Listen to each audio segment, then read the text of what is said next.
दुनिया के कुछ हिस्सों में ऐसे जंगल होते हैं जो दिखते तो मामूली हैं, पर होते हैं वाकई कमाल के। यहाँ पतझड़ की रंग बिरंगी पत्तियां दिलकश लैंडस्केप बनाती हैं, जैसे ढलते सूरज को अलविदा न कहना चाहती हूँ। कुछ जगहों पर ये सब अनोखा नहीं लगता है, और ये जंगल मिलते हैं साउथ अफ्रीका में। यहाँ यूरोप के पतझड़ जैसा माहौल लग रहा है, पर यह है ठंडी और सूखी गर्मियों के बीच वाला हिस्सा। दक्षिण के ये मामूली वन इक्वेटर के घने जंगलों या फिर घास वाले मैदानों से काफी दूर हैं, जहाँ लाखों ज़ीब्रा और विल्डबीस्ट चरते रहते हैं। अफ्रीकी कॉन्टिनेंट के इस हिस्से में इनकी मौजूदगी अजीब लगती है। ऐसा लगता है ये यहाँ के हैं ही नहीं। पर यहीं पर अफ्रीका के सबसे कमाल के जीव इस अनोखे वन के साथ एक अनूठा रिश्ता बनाकर रहते हैं। Southern African Bushveld Botswana, northern South Africa और सदर्न जिम्बाब्वे के साउथ ईस्टर्न कोने में मौजूद है। ये अफ्रीका के ज्यादातर हिस्से में मौजूद विशाल सवाना का हिस्सा है, और ये इस कॉन्टिनेंट के 54% हिस्से को घेरे हुए है।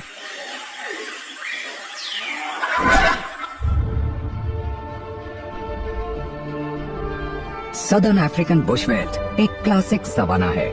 यहाँ कई तरह के पेड़ पौधे उगते हैं। यहाँ चारागाहें भी हैं और छोटी संकरी और बड़ी पत्तियों वाले पेड़ भी, जिनमें इलाके के हिसाब से थोड़ा बदलाव नजर आता है। बुशवेल्ट बेशक घना जंगल ना हो, पर फिर भी ये पेड़ों और झाड़ियों के लिए एक खूब बड़ी भूल भुलैया है। यहाँ रहते हैं बहुत सारे जानवर, जिनमें से कई विलोपन का गंभीर खतरा झेल रहे हैं, जैसे कि ब्लैक राइनो। ये स्क्रबलैंड इनका आखिरी आशियाना है, इनकी इकलौती बची सेंचुरी।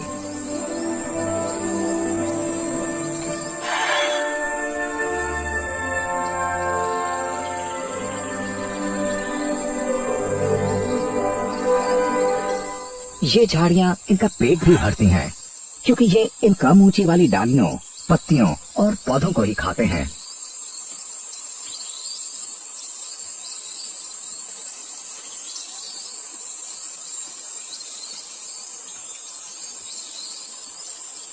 अपनी शानदार हॉर्न स्मेल्ट के जरिए ये ऐसे रसीले पौधों को ढूंढते हैं जो ठंड और बंजर साउथ की गर्मियों को झेल चुके होते हैं।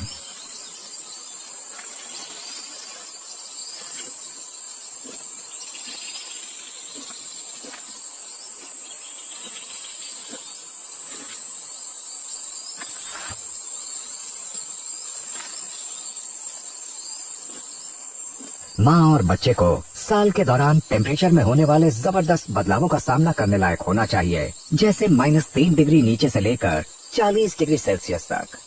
गर्मियों में इनके कुछ इलाके रात में फ्रीज हो सकते हैं, इसलिए 2 साल का ये बच्चा, जिसका वजन करीब 500 किलो होता है, अपनी माँ का दूध पीता रहता है, ताकि सूखी और ठंडी गर्मियों में जिंदा रह सके। बेशक बुशवेल्ट मामूली लगता है, पर यहाँ इस इलाके में कई बड़े जीव रहते हैं।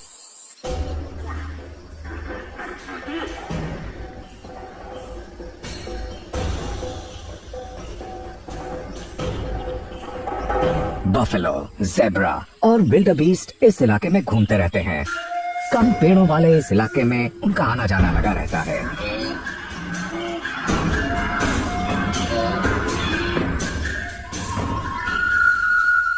कुडू और इम्पाला हिरणों के घबराए से झुंड झाड़ियों में छिपे रहते हैं।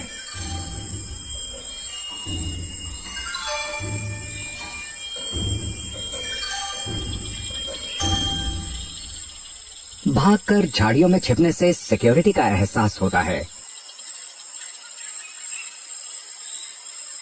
पर यह हमेशा सेफ नहीं होते।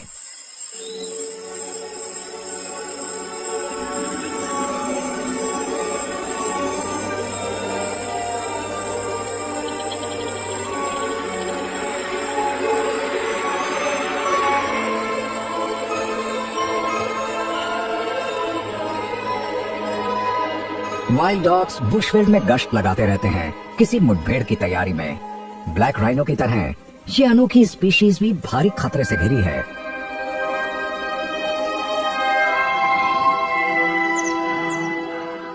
इस अनोखे इकोसिस्टम में सभी जानवर जीवन के ताने बाने से आपस में जुड़े हैं।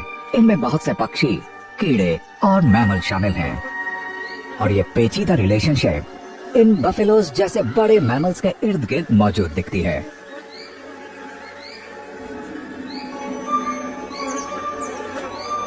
हजारों मक्खियां, पिस्सू और दूसरे पैरासाइट इनकी खाल पर रहते हैं, यहाँ तक कि इनके कानों और नाक में भी।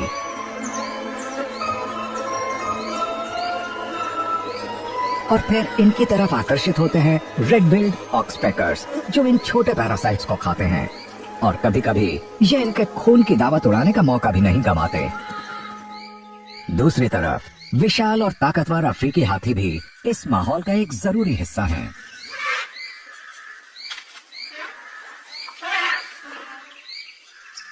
दुनिया में कहीं भी लैंडस्केप और वहां रहने वाले जीवों के बीच ऐसा रिश्ता साफ तौर पर नजर नहीं आता। अपनी जबरदस्त ताकत और ढेर सी खुराक के कारण हाथी अपने इस आशियाने के बड़े हिस्सों की शक्ल बदलते रहते हैं।